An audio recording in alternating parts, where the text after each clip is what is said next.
Okay. Hey, everyone. It's Aaron Mendes here with our new podcast, Through the Rabbit Hole, where we talk about various interesting topics around science and technology. I have a great friend here, Steve Biafore, he's going to be very humble, but in my opinion, he's one of the smartest people I know.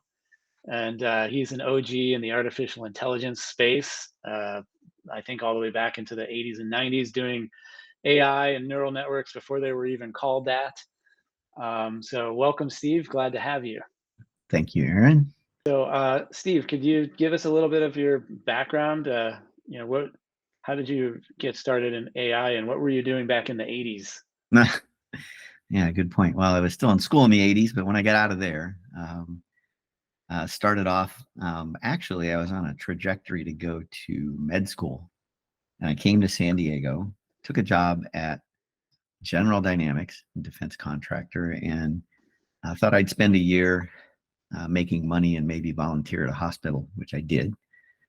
And turned out I didn't really want to do healthcare, so I knocked on the door over at UCSD to see if I could get in a program there, and turned out that period of time was just a real hotbed for neural nets, AI research over there, and that's kind of how I got into it, kind of like you said, through the rabbit hole. So how could they even do a neural net back then? They had like less than 1 meg of RAM on the computers back then. So after I left General Dynamics, I went and joined a company called HNC, which was building at first hardware that you would stuff into a desktop computer, PC, that would sort of turn it into a neurocomputer. It would do matrix math really quickly. This would have been, I guess, the very beginnings of things like GPUs, way back. And that's how we did it. We basically stuck another board into desktop computers and did it that way. And believe me, the models we were training were tiny little things compared to today. A lot of the ideas were the same, but the hardware just couldn't do the kinds of things that we can do now. What did you guys call it back then? Did you call it artificial intelligence or machine learning, or what was the terminology you were using? Oh, we did use neural nets, and we called it neurocomputing. Okay. And this board that you stuck into your PC was called a neurocomputer. Okay. So you weren't calling it AI or artificial intelligence back then? The terms were always used kind of interchangeably. There was no such thing as big data. There was no such thing as deep learning. Those terms didn't exist. Cool. Now, you were involved in creating one of the first AI-driven fraud detection systems, right? Yeah, so the way this company worked, we took on any and all projects looking for ways to use the power of neural networks to solve any problem. And one of the problems that came along was a bank had issues with their credit card fraud, and they were hoping maybe we could help them find the patterns. And sure enough, we did. And that was something that every bank was interested in, every bank that issues credit cards. And that you said that's still being used today? Like they haven't come up with anything better? It is. It's kind of extraordinary, but in that world, well, so is the FICO score, and FICO ended up buying HNC software after HNC IPO'd. We ended up bought by Fair Isaac, and the FICO score is still used, right? Those things are very sticky and hard to unseat once they're in. Right. So these fraud detection algorithms, so you're saying that even though the ways that scammers can commit fraud, it's still like this, it still ends up creating the same signal regardless of how they got your credentials or how they got into your account or whatever? Well, the interesting thing is, well, the models are being retrained all the time, but things like fraud and, also in the space of security, right? The individual perpetrators don't have to be that smart, but as a collective sort of intelligence, they'll eventually find the things that work. They'll find the holes, the gaps in the system, and exploit them, because the ones who can't figure that out are gone. They just can't make a living that way. But the ones who do, sometimes they talk, there's communication, and those schemes that work end up dominating. It's a lot like, I guess it's a lot like um, viruses, right? The ones that are successful replicate more. Cool. So fast forward to these days. So we've got all these chat GBT technologies going on. And have you used chat GPT much? Yeah, I mean, we've been using these large language models for quite some time. The revolutionary thing that powers the technology, I'd say that was probably the discovery of the transformer-based architecture, and that happened in 2017. What is And that? shortly after we began using those models. So um, building models to understand language isn't new. That's been natural language understanding's been a big area of research for a long time. The old way of doing business there was something called a recurrent neural network. And all that is neural networks are just big stacks of layers of interconnected processing units. Those processing units are very roughly patterned after neurons. And they take signals in, they process them, they spit signals out to the next neuron in the layers of network. And eventually there's an output. Same thing's going on here, but before the transformer architecture, the way of understanding language was to do recurrent connections, which means I would connect one word to the word before it, to the word before that, to the word before that. And you had some limited number of these connections that would go way back in whatever, usually a sentence, right? I'm using word sort of interchangeably with token. This whole business doesn't happen on words; it happens on tokens. But roughly, you can think of them as words. And at some point, you just run out of connections, and so anything that happened before that can't be considered by the network. It doesn't know it even exists. But the old way of doing it was you would do those connections back in the sentence as far as you could go, and then you would slide that window along and say, well, I'm going to go to the next word, and I'm going to try and predict what the word after that is going to be. That's generally what these models do. They predict the next word. And they learn structure by doing that. So there's patterns all over the place in the way language works. And you can exploit those patterns. But the problem with that was you had to do things sequentially.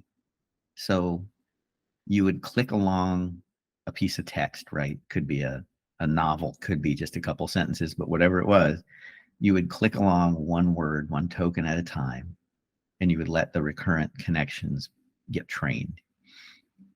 Transformers said, no, you don't have to do that. We're going to figure out what to pay attention to in a different way. And that different way, it's an architecture that's probably a little too complicated to explain here, but it doesn't have to happen sequentially, which means I can parallelize this whole shebang. And when you're talking about, I don't know, now the latest models are hundreds of layers deep and have hundreds of billions of connections, right, to train. Those are doable only if you do a lot of parallelization in the process. So transformers let that happen. The fact that that you can do that has opened up the capability. So you can actually in a reasonable amount of time, and it still takes forever, right? I mean, these are models that take quite some time to build, weeks, right? But it's doable, and it was not doable if you had to do it sequentially. Yeah, interesting. So OpenAI has released this chat GPT, which is all the rage right now. And people like you have been using large language models for years. But it does feel like something is new with this one. Its capabilities are much more broad and general, and and the ability to provide human-like responses seems to be like a major leap forward. Is that, do you see it that way too? What you just said, that last part about human-like responses, I think is the key. So one of the first models out that had this transformer architecture was called BERT. I cannot remember what that stands for, but it's 5 years old, and it was scary good at tearing language apart, and anything that has this sort of deep learning architecture, layer after layer after layer. So there's this sort of a hidden layer in a neural network can build an abstraction, some kind of concept that makes sense to help solve the problem. And BERT would do things that looked an awful lot like the things you would learn in grammar class. Like, hey, that's a verb, or that's an active verb. I'm gonna invent a thing called that, right? And I'm going to have it in my representation of language. And then it would stack things up, and it would have sort of higher level concepts throughout. Pretty impressive and a little scary that was going on. So I think the sort of foundation for this, really what feels like a breakthrough, has been there for a long time. And the capability to do things with those models, like, I don't know, reading web pages and figuring out what a company does. Those kinds of things have been around for a long time. But the Chat GPT sort of phenomena, right? The hype around it, I think, is due to the human-like responses. And why does that exist? Well, there are a couple things going on. One thing for sure that's going on is these are bigger models. And it's not just the size of the model. In fact, I think the current thinking is it's more about the amount of data used to train the model. Hopefully it's good data, right? So there's a lot of effort to try and filter out bad data, because when you have to grab it by the terabyte, right, you're going to get a bunch of garbage. But the amount of data used is bigger. The size of the models are bigger. And so there is something to that. But I actually think the biggest part relates to something you don't hear about much, which is the final layer on ChatGPT's model was a reinforcement learning through human feedback. I think they just called it that RLHF layer. And what does that mean? It means I'm going to look at the responses that I could generate. Maybe I'll generate some number of them. And I'm going to use a model that actually had human feedback, that said, I looked at these answers, meaning a human looked at them and said, I like that one. I don't like that one. And that, I believe, spawned this kind of response that I think you can read it almost as a very confident answer. Mm-hmm. That's clearly stated. Those score more points. They get more thumbs up. And the ones that are maybe hedging a bit, or maybe they're even more accurate, right, they get a thumbs down. And so, I don't know, my experience with ChatGPT is no matter what you ask it, you're going to get a confident response. It could be true, or it could be absolute BS. Right. It sounds like the kind of thing that could be right. It seems like it's doing a lot more than language, though. Like, I've been using it for doing, data analytics, like giving it a spreadsheet with like 80,000 rows and saying, find me some interesting patterns in this. And, it told me that, 10% of our users cancel auto renew within 10 minutes of using the product. And it's like, how did it know to do that? And it's doing calculations and analytics and being creative. Mm-hmm. And I don't think you can just do that from reading a bunch of articles. Like, what other stuff did they, and it can write code, pretty good code. Like, how did they do that? So, well, a lot of what is out there online, right, is language in computer language. And computer languages are actually cleaner and easier than any human language. And so it's actually pretty easy pickings. And the tools I've used, the coding tools, and then I've also used, I don't know if we use the same thing, but it was in GPT-4, and it allowed upload a spreadsheet with data in it, ask data science type questions, and it'll actually generate a Python notebook, do the analysis, show you the charts, basically give you a report. It's exploiting two things. One, there's just a very sort of common thread of things you do when you're analyzing data. There's not that many different things, right? You're doing, exploratory data analysis, right? It's just the standard things you would do to understand patterns at a very high level.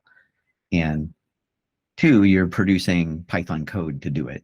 And those two things, any one of them by themselves are pretty easy. And then you put them together and it's still pretty easy to do. But it feels like there's something going on there that's interesting and new. And I do think a lot of jobs that we thought would take a long time to change or disrupt, I don't think they're going to be taken over. They're just going to be changed. People who write software for a living have Copilot looking over their shoulder, and now they're writing code faster. Same thing with these data science things that are starting to come out. It just changes what you do. It kind of elevates the work that you do. I don't know. My opinion is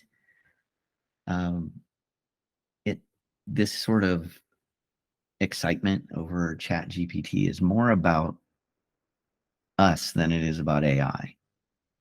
A lot of what us humans have done at work, messing around in spreadsheets,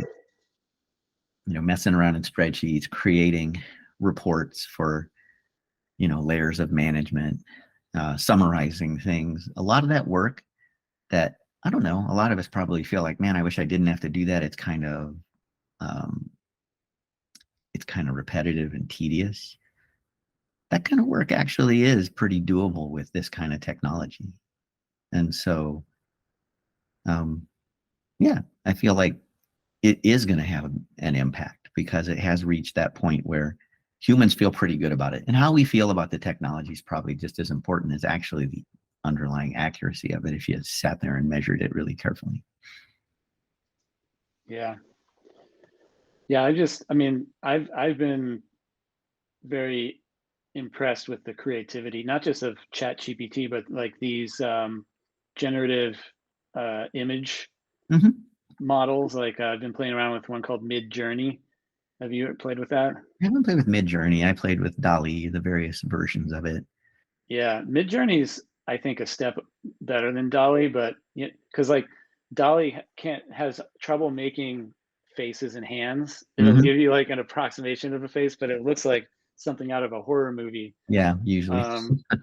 But this Mid-Journey actually makes very elegant stuff, and it'll just create an entire background with very little guidance. Like you could say, like, show me a picture of a dog on a motorcycle in the sky, and it'll do it, but then it'll put other stuff there. It'll put birds and clouds and trees, and if you give it something really broad that like doesn't make any sense, then it just makes something up that is just like looks like a Salvador Dali painting or something. It's just like really, really bizarre but highly creative stuff that like you're like, wow, I could see some really famous artist having made that, and it was just made by some machine in like 15 seconds.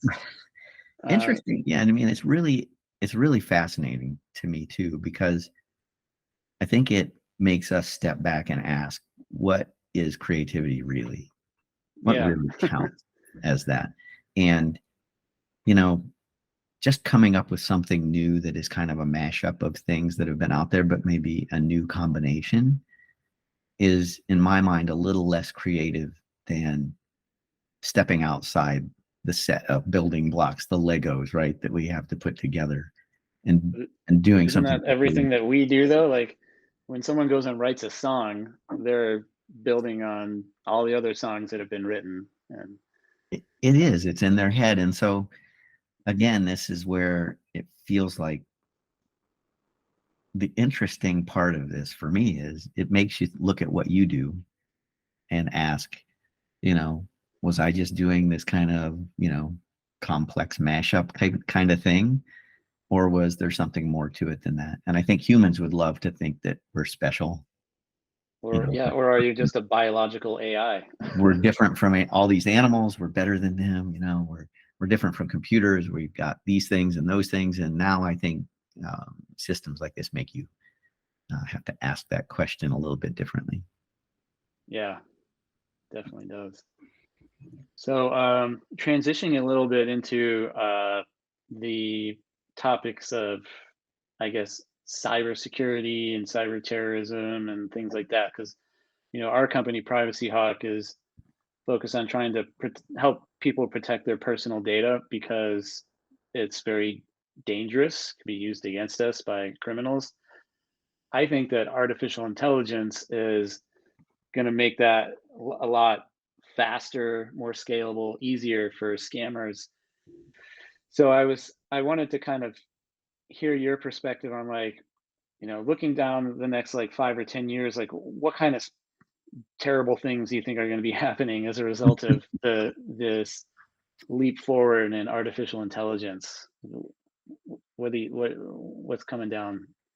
Yeah, that's a scary thought for sure. No doubt there will be some, bad players that have the competence to use the technology and amplify the impact they could have. And so, you know, the first level of that is just what it does for everybody, right? It makes everybody write code faster. Um, and same thing for the bad guys. That's not super scary. It just means their team got bigger, basically. The scary part is if you can get a very, very bad player to try and use the technology to do something that, in general, they would struggle to get a big team to go after. So now the team is just a bunch of AI, and you don't, and yes, there are guardrails on many of these technologies to prevent these things, but busting through those has been kind of like a game for everyone, right? How do you make Chat GPT, go off the rails? Pretty easy to do. Well, or you can just train your own, like, because BERT's like open source, so you could stand up, your own version of Chat GPT that doesn't have the guardrails. There's, That's what I I worry think, about. I think you're right. There's probably no containing the technology. There'll be an open foundation model that's pretty powerful that anybody can train, and then there'll be some small number of bad players who want to train it to do something really evil. And so, yeah, I mean, I think that's a possibility.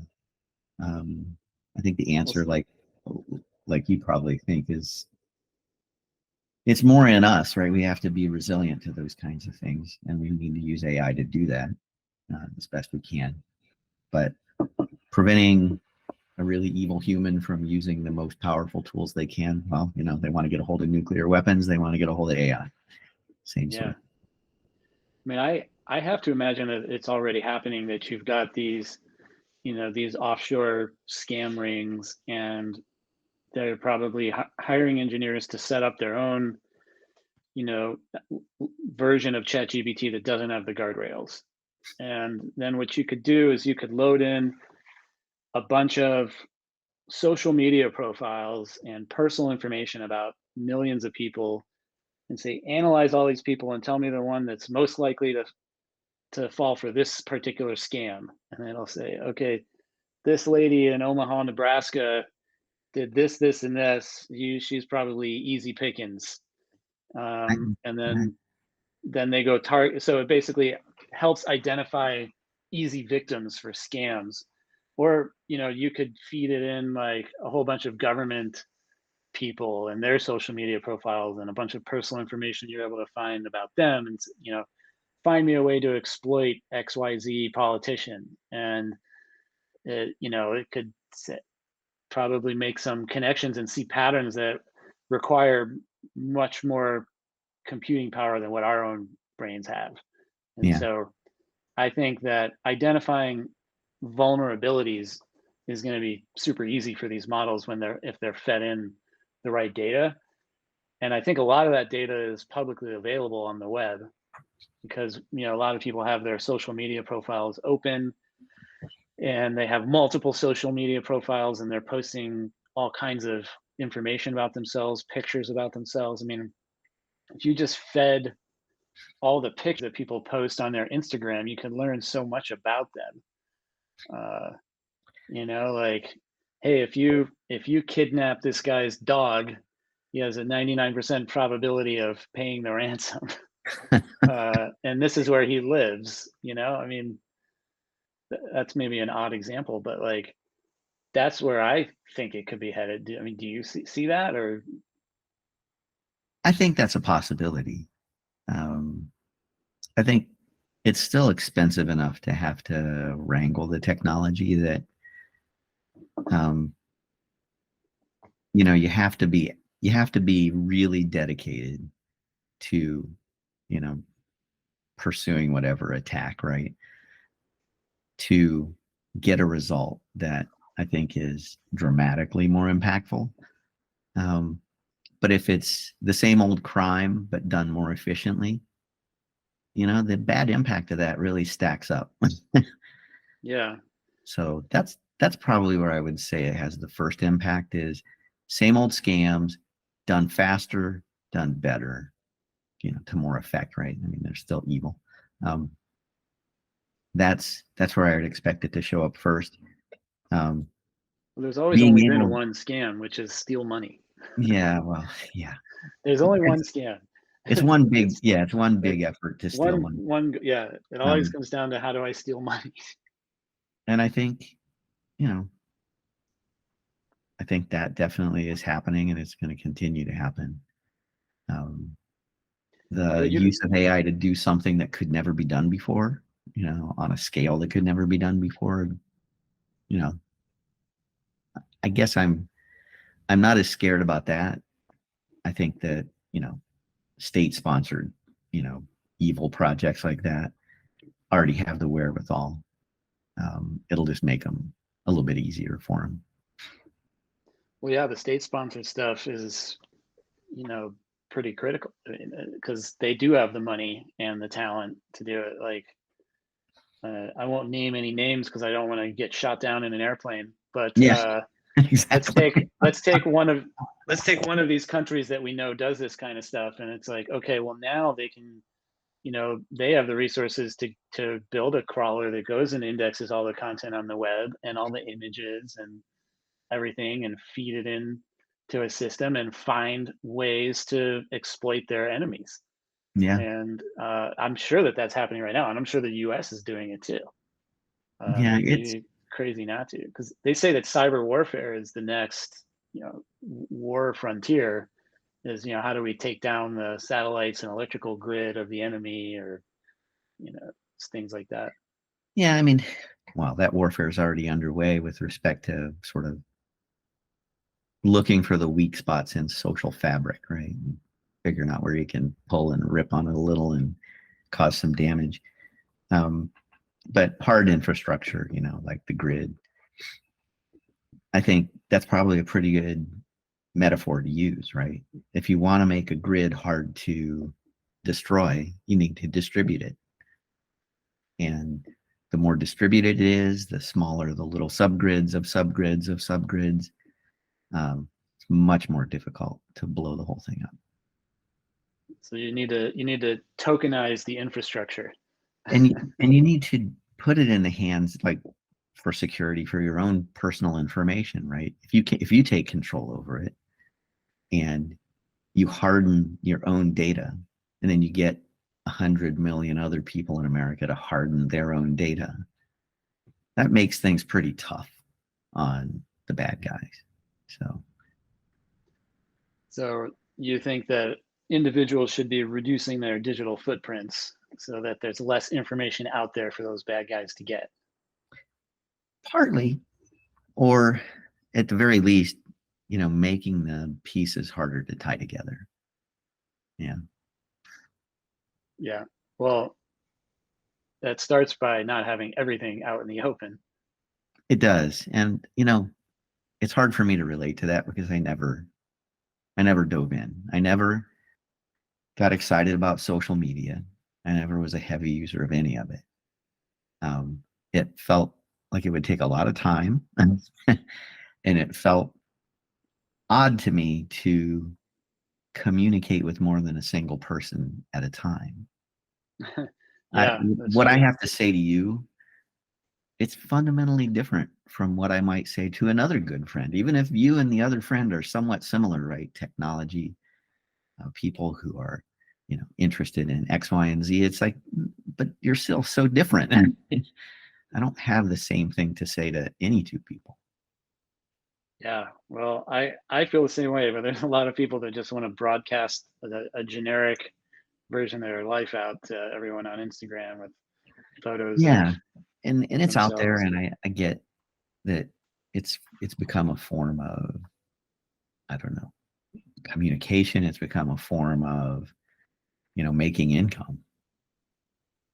But I don't know. I never understood the real value outside of running a business that required that kind of connection or marketing, or doing something like journalism, or, where you're actually in the, I don't know, media business. Do you share the concerns that Elon Musk and Bill Gates and these other people that signed that big open letter about the dangers of AI being existential and maybe even more dangerous than nuclear weapons? Do you share that concern? Not yet. Um, and, you know,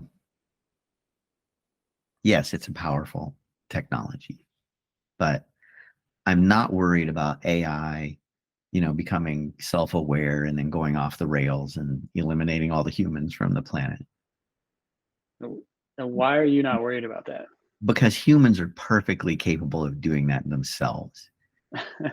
And Well, yeah, I'm more worried about the humans than I am about the AI. So, so you're worried that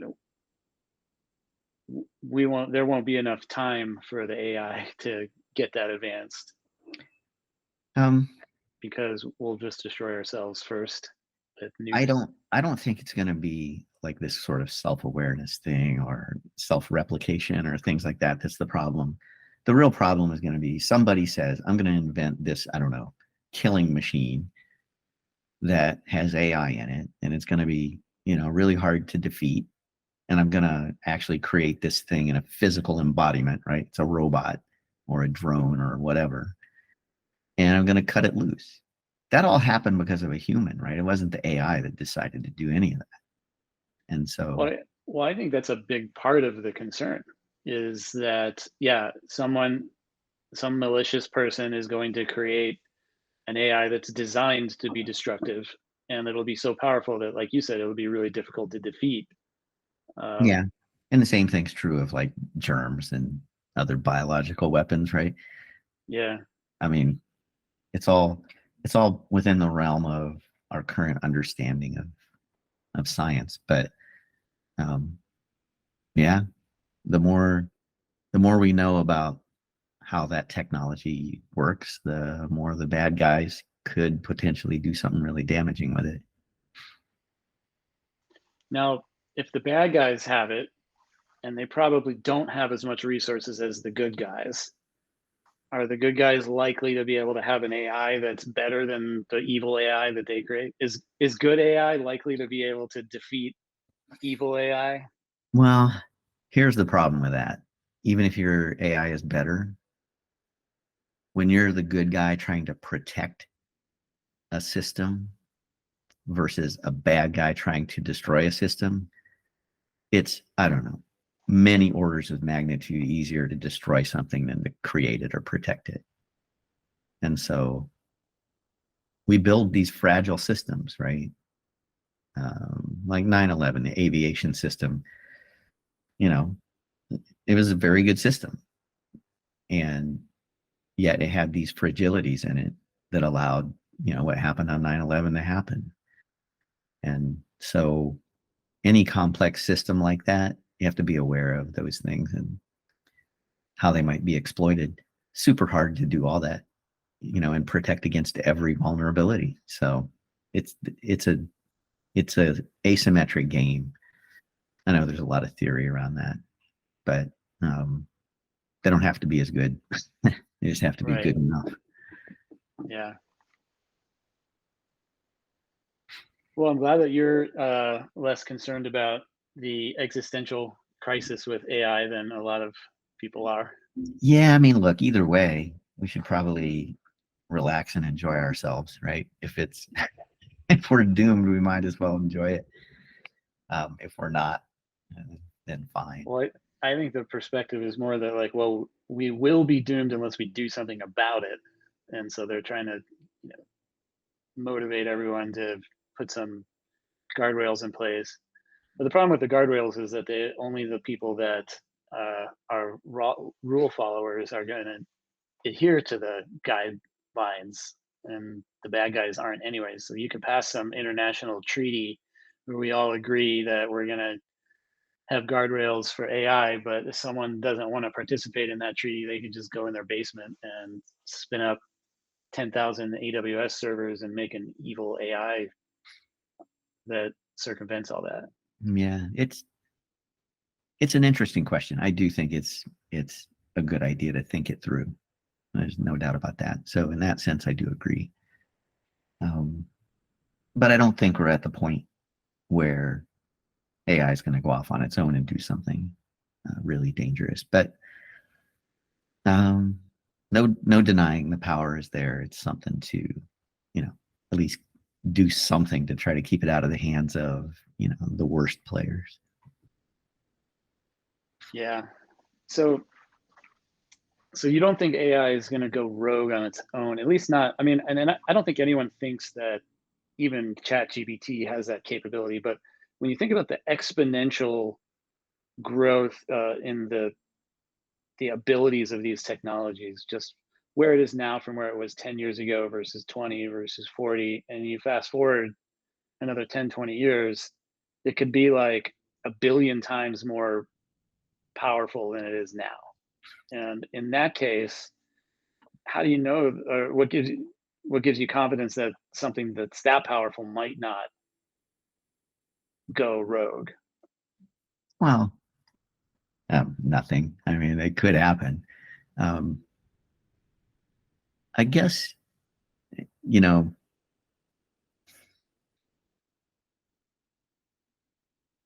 if I'm worried about, the big risks, it just feels to me again like the human guided misuse of AI is way more urgent and near term. And let's do first things first. That's what it feels like.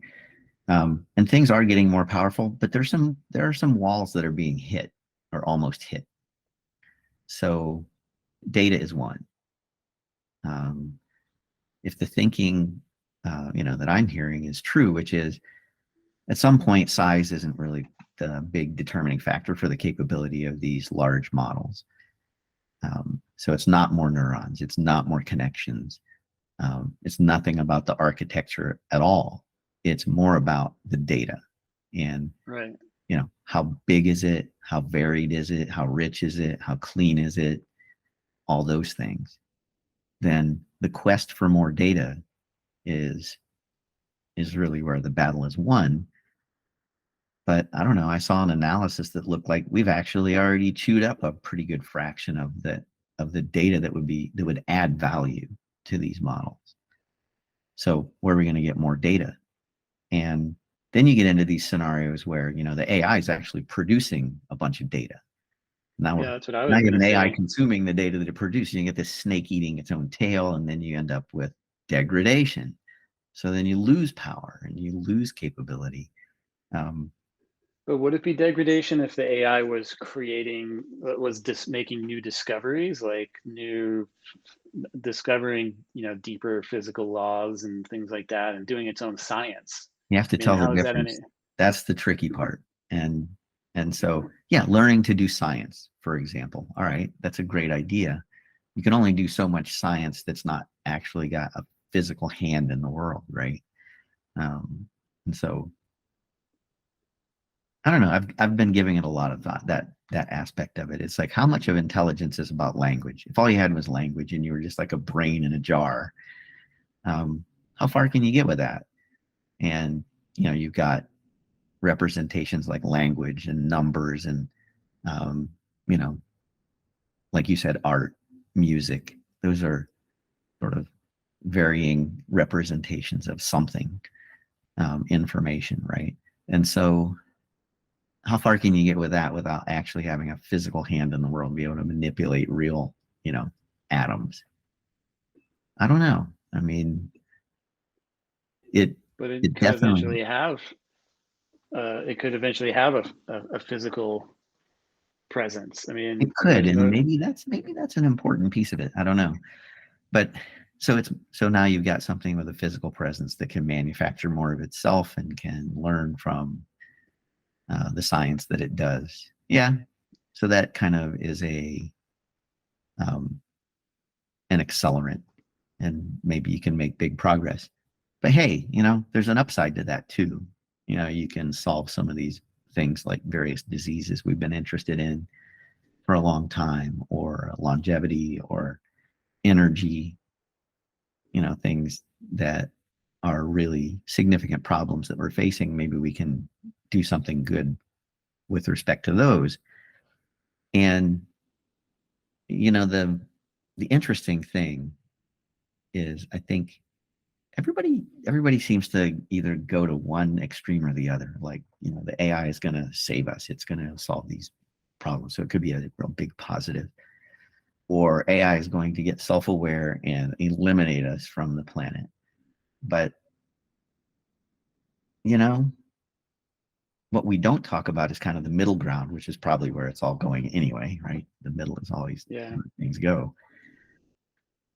And I think we have to ask questions that really are relevant. Like, what impact is this going to have on what we do? Do we still send kids to school and train them to do certain jobs?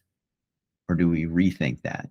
And are we prepared for a world where we don't need to work as much? And if we are, how do we run a society like that in a good way, so that people can do whatever it is we want them to do? Maybe we want them to explore and discover and make art, right? Whatever it is.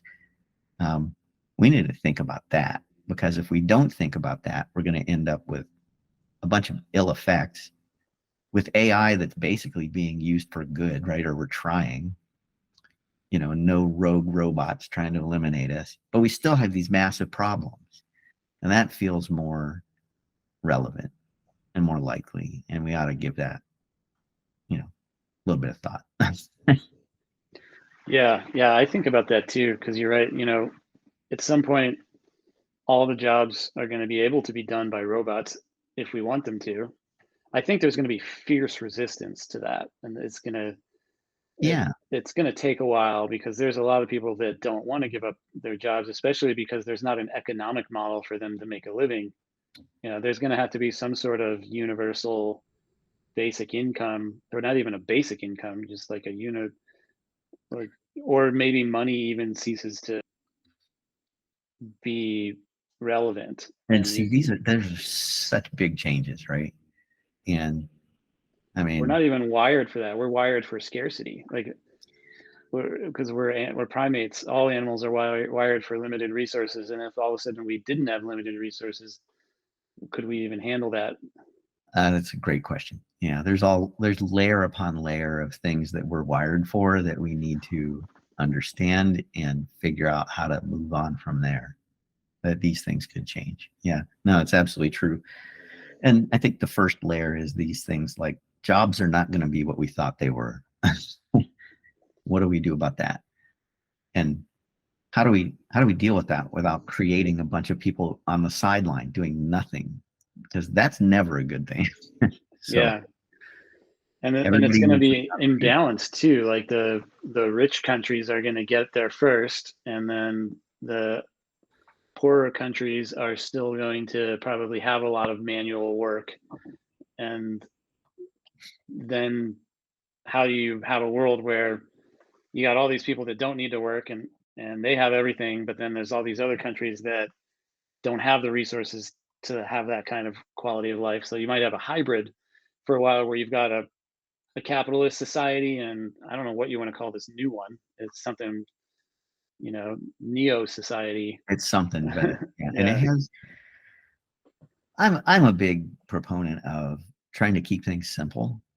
Um, let's figure out what we really care about, and I've got my list of things.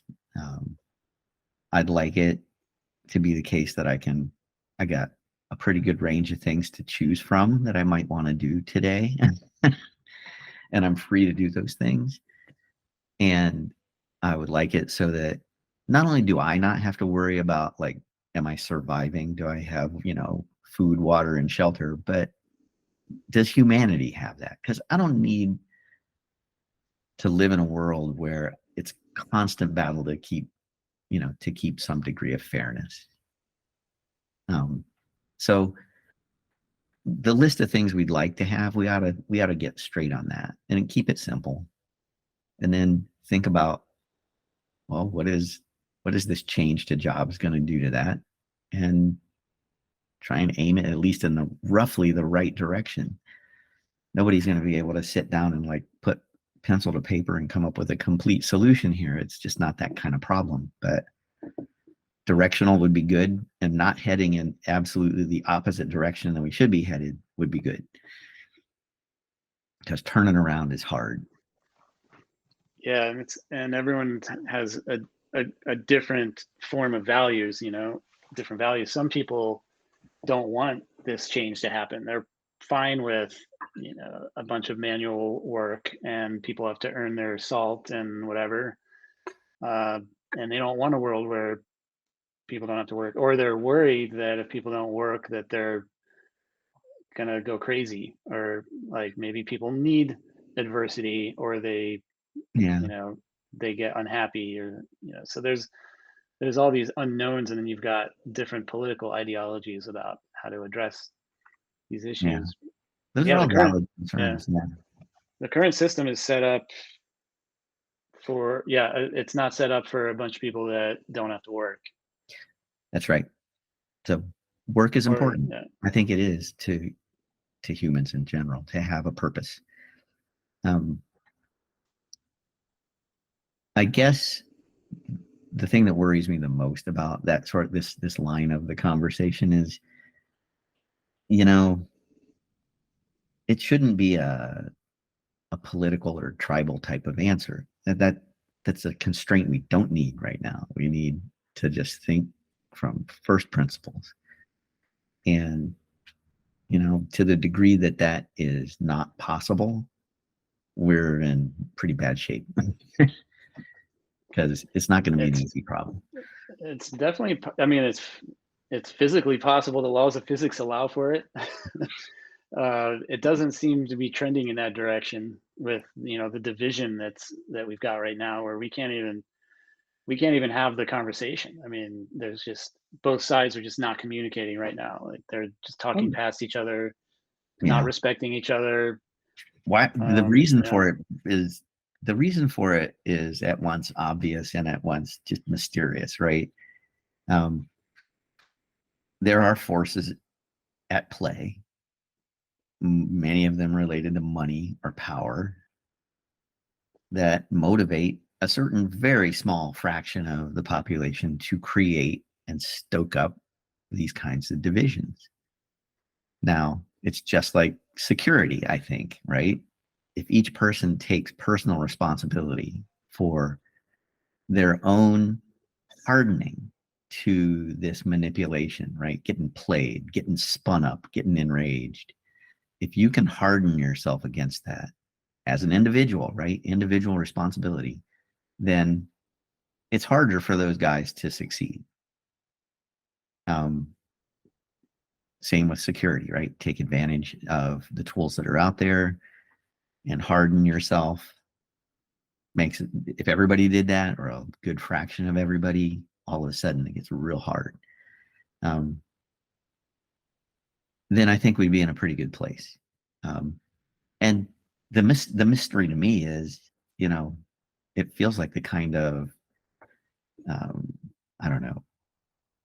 It's like a charade, right? It's like everybody's pretending. And if you just kind of look at each other, and, the guys in Kansas stop by New York City and, New York City guys went over to, the middle of Montana, you would find people that you really like, and lots of them. And you would be like, you know what? I really respect that. And I actually like this place. And I like these people. And so there's this mystery of like, well, how does this persist? Why isn't anybody figuring this out? And then there's the obvious thing that it's to the benefit of some to keep it going. Yeah.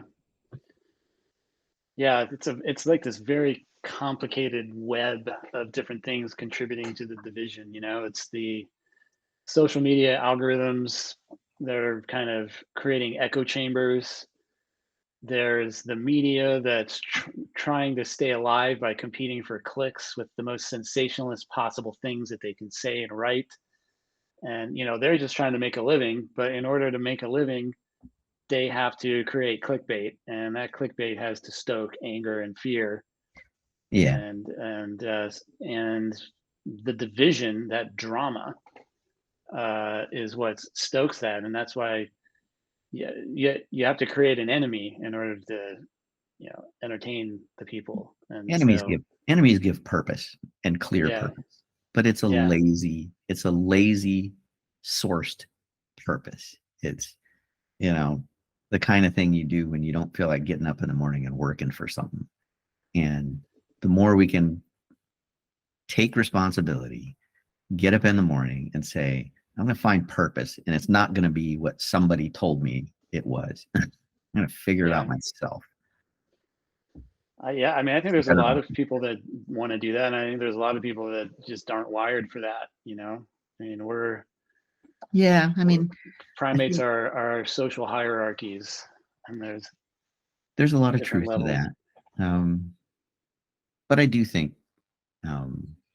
it's a super interesting question, and it does relate to AI in some ways, right? We're all connected. You can think of us all as this big interconnected network, and we behave in ways as a collection that are very different from how we behave as individuals or small groups.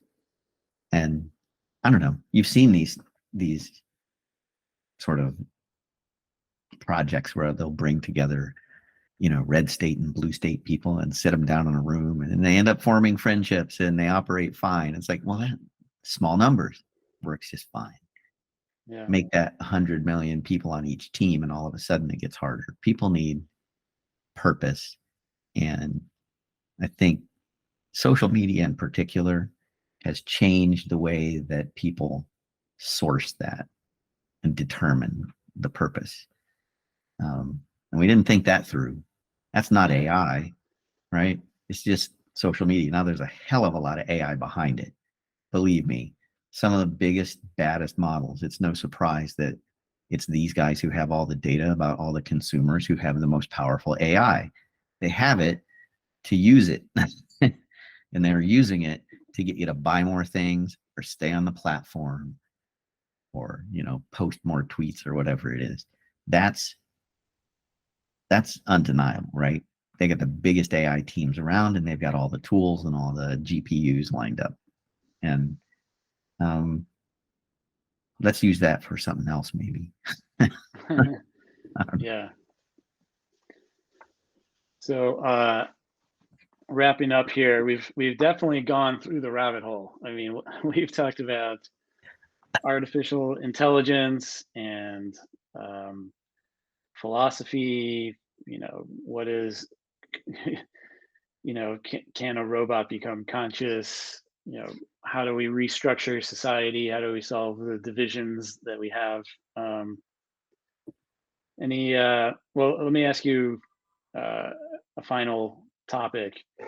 Are you optimistic about the future, and why or why not? Yeah, that's a good question.